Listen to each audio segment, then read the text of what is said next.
First of all, congratulations, Alexei. You came to this tournament as world number 62, and you beat 5 top 20 players in a row, 3 top 10s to get your first Masters 1000 title. How does it feel now? Yeah, it feels unbelievable. I kept saying all week the hard work that I've put in over these last few years feels like it's paid off somewhat this week. I played a really, really high level of tennis, which I believed that I could play my whole life, but to put it into 5 matches in a row against, 6 matches in a row against really high quality opponents is something else, and I'm just really proud of myself and my team. Ladies and gentlemen, welcome to the press conference of Andrey Rublev. First of all, not the result you were hoping for, Andrey, for tonight, but still hopefully a very positive week for you here in Montreal. Yeah, of course, it's a very positive and really good week. Really big step forward, I think, and I feel proud of myself that I was able to be really good all the week mentally, and even today, because if you took me back a couple of months ago or even 1 month ago, if I would or even compare my match against him at Monte Carlo, when I was losing, I was behaving 10 times more, and it was first round, and here there was a final, much more pressure, and yes, I still showed a bit emotions today, but compare the matches when I was losing the same way, I think I did much better job, and that's why I had a little chance in the second set, but it was just not my time, I guess. I was not ready to use that chance, and that's it. Hi, Alexei. Congratulations for the win. Thank you. You were playing your first Masters 1000 final. You were facing a guy who was playing pretty well, number 6 in the world this morning.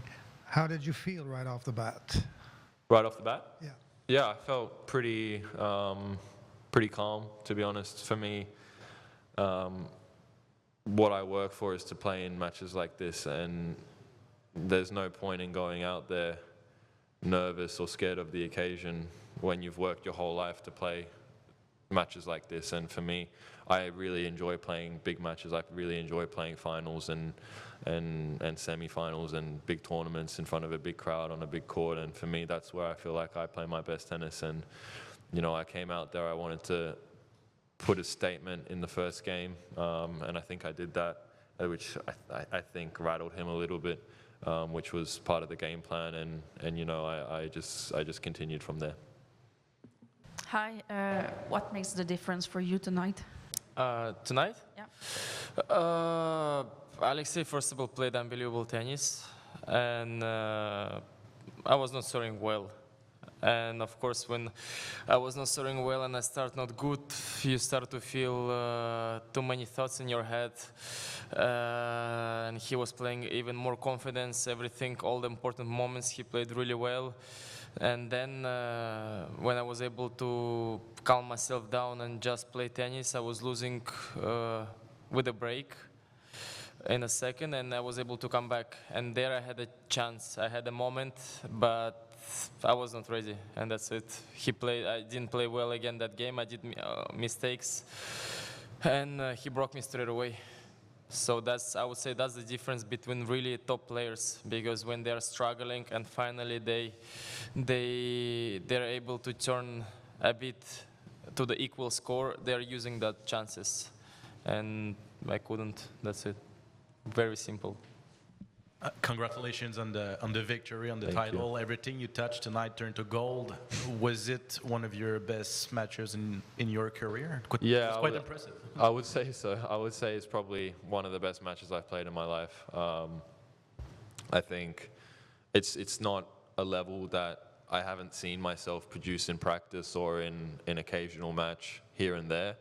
But considering the occasion, considering what we were playing for, I think with the level that I played, it probably is the best match that I've played in my life.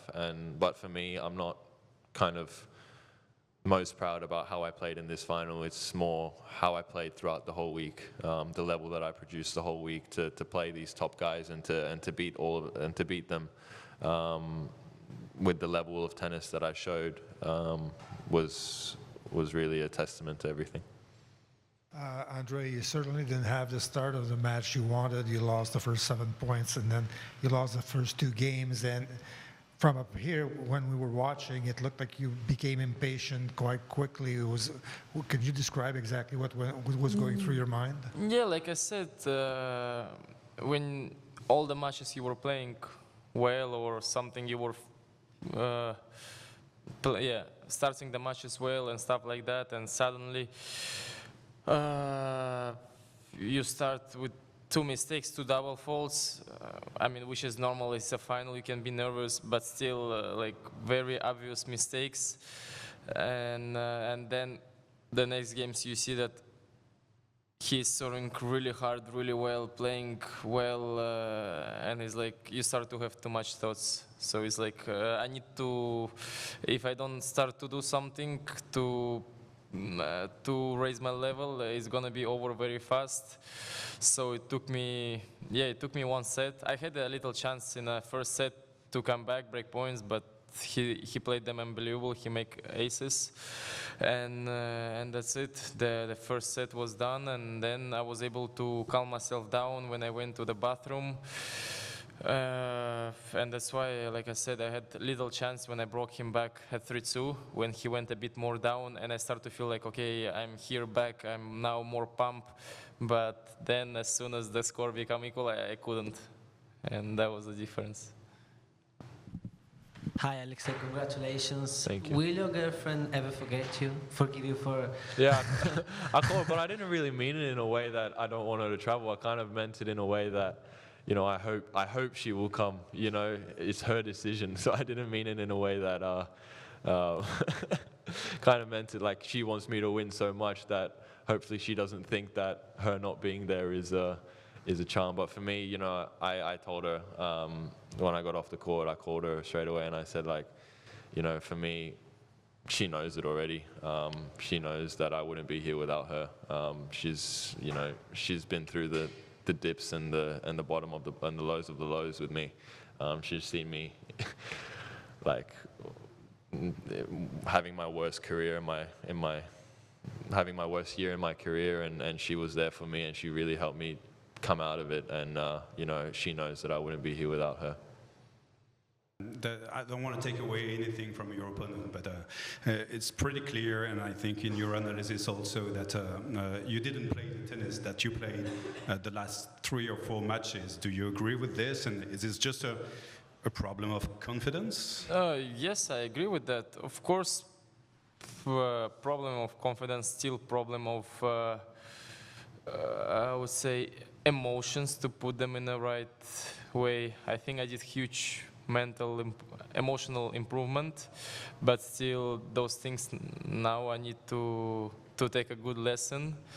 I know which lesson I need to take from this match, and just to keep moving. I've been doing since I start to be more clear in my head, since Bostad. Every week I'm doing better and better. This week, no one expect that I will arrive to the final, and we did it. So I'm back in a good position in terms of ranking. So just I want to focus, keep improving. All the now mistakes that I'm doing, we just need to take right lesson and keep going, because in the end, I mean, if you ask me to play final every week and to lose, I prefer to play final every week and to lose than to play one final in a while. Can you explain, yesterday you were talking about private jet. What is this exactly? Can you describe, can you explain? Yeah, so basically when I was told on the quarterfinals by my coach that if you make finals, the tournament provides a private jet to Cincinnati. And just before the semifinals, we were like, let's go out and get that private jet. And I've never been on a private jet before in my life, so it'll be a first for me tomorrow morning. And yeah, I'm honestly really scared of planes. I'm scared of flying, so we'll see how I go on such a small plane, but yeah. I play Wednesday. You play Wednesday? I should play Wednesday, yeah, I think. Thank you. I've been told I play Wednesday. Andre, if you're able to get us to the emotion of the overall week, it was kind of a weird week with the rain delays and the multiple games. If you're able to just get us through your week. My week, what can I say? Like I said just now, I feel proud, I feel happy. Of course, you always want to win. It's normal feeling for the tennis, but from the other side, we cannot win every week. We have to lose.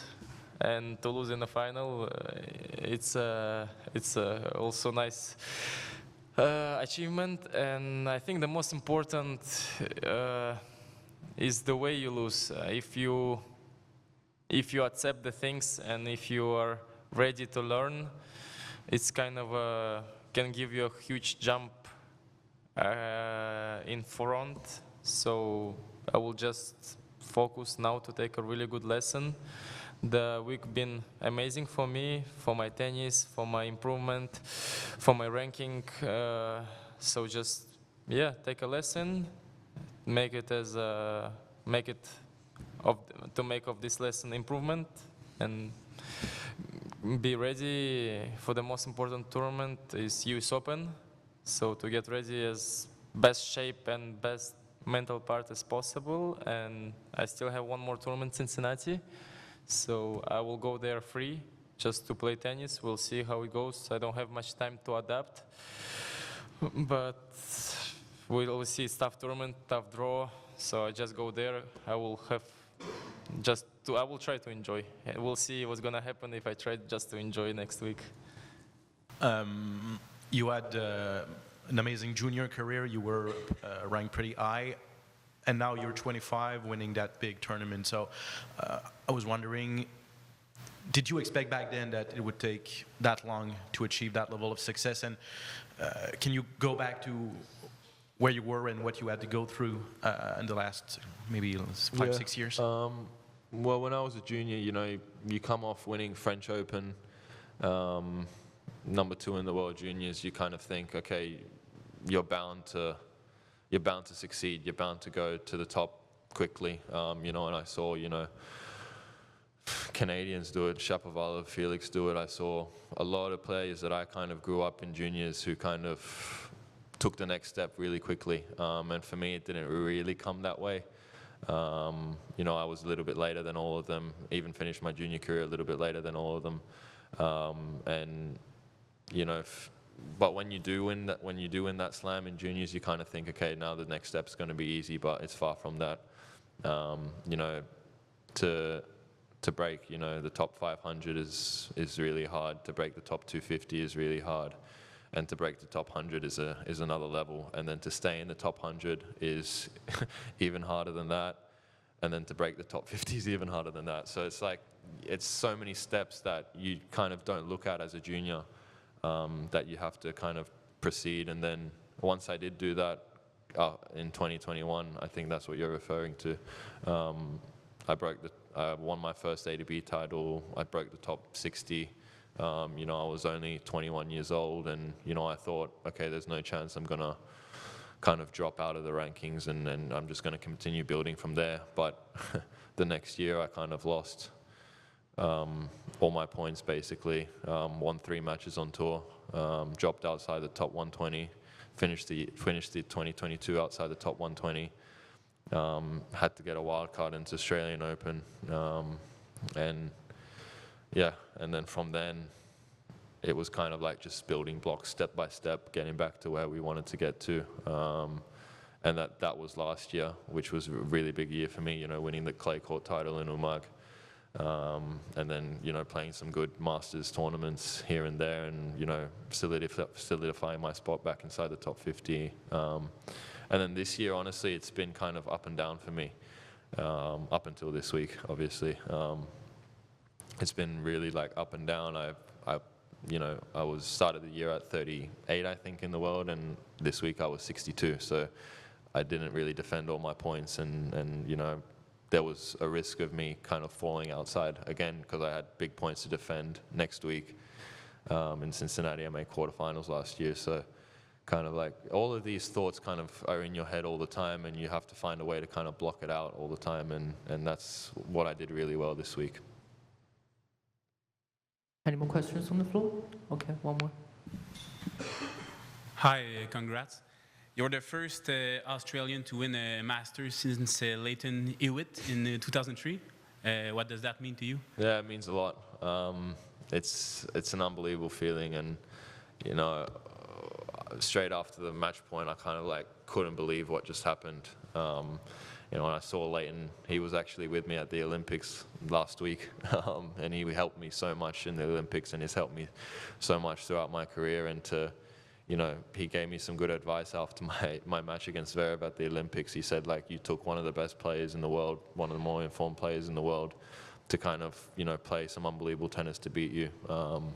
And, you know, I was a break-up in that match, so serving for the set and kind of choked it. So he kind of flipped the switch on it, and it's kind of told me a positive overlook on that match, and then, you know, gave me the confidence coming into this week. So yeah, a lot of it is to him, and yeah, it's a great feeling.